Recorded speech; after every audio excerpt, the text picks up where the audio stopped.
Haruskah kita menundukkan pandangan apabila menonton TV atau membaca majalah? Kalau ana naik motor, ana menundukkan pandangan, ana takut nabrak Ustaz.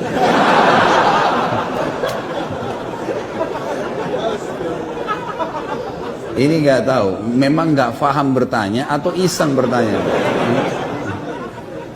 Ya akhi, kalau lagi naik motor lihat jalanan, jangan lihat setir, tabraklah. Saya juga naik motor gitu kan. Artinya menurunkan pandangan dari yang dilarang, kan gitu. Menurunkan pandangan, lihat lawan jenis, itu menurunkan pandangan. Tapi kalau lihat jalanan, lihat pohon, lihat isyarat lampu merahnya, jangan turunkan pandangan. Apa hubungannya? Menundukkan pandangan dari yang diharamkan saja. Gitu kan? Kalau yang diharamkan makanan, minuman, kalau semua antum tunduk, minum pun tunduk, gimana caranya? Nggak mungkin. Makanya saya bilang ini nggak ngerti benar-benar atau ada melihat majalah, ada gambar lawan jenis, langkahilah. Nggak perlu gitu. Sebagian ulama di Saudi misalnya, yang saya tahu dari mereka, itu kalau mereka melihat memang harus pun ada majalah, mereka lihat, kemudian ada sesuatu yang memang senonoh lah, tidak layak dilihat, maka mereka kalaupun itu ada di tempatnya, maka dihapus dengan spidol, mereka coret, atau memang mereka tidak perlu baca lembarannya, dilangkain selesai, gitu kan? Atau memang kalau tidak ada hajat nggak usah dilihat sama sekali, lebih penting begitu. Bagaimana dengan nonton TV misalnya? Tergantung apa yang dilihat di sini.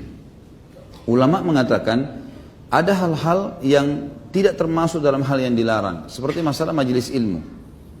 Karena orang kalau ceramah dilihat, orang mau tahu orangnya, maksudnya dia ngomong apa, orang tahu.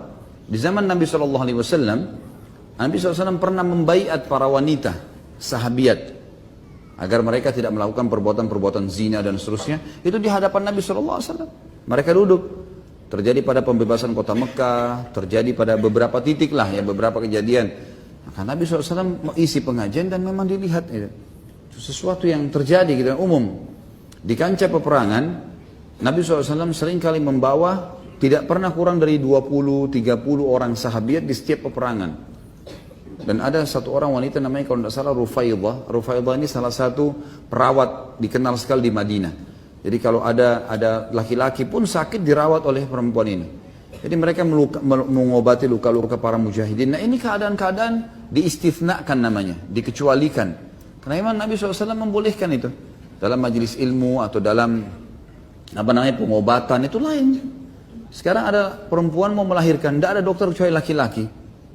Maka laki-laki itu harus membantu dia melahirkan. Dia harus lihat auratnya. Itu darurat pengobatan. Beda hukumnya, gitu kan? Beda, ini beda. Kalau ada perempuan, alhamdulillah lebih baik. Tapi kalau nggak ada, gimana caranya? Ini sudah fatwa umumnya ulama, gitu kan? Jadi memang ada keadaan-keadaan tertentu tidak. Yang tidak boleh khalwat berdua, itu lain. Sekarang ada ustadz duduk berdua sama satu orang jamaahnya perempuan, konsultasi nggak boleh. Kalau bukan tempat umum boleh. Kalau berdua nggak boleh. Kalau umum misalnya terus ada orang bertanya begini, itu lain. Hukumnya masih umum. Tapi kalau khalwat berdua haram, nggak boleh, jelas. Jadi ini ada pengecualian seperti itu. Sama halnya kalau di TV orang lagi ceramah kita tonton, yaitu nonton ceramah, gitu kan? Itu adalah insya Allah baik dan juga dijaga. Kalau kita merasa memang melihat itu adalah bisa merusak hati kita, jangan dilihat. Gitu. Dengar cukup dengar, gitu kan? Itu sudah cukup.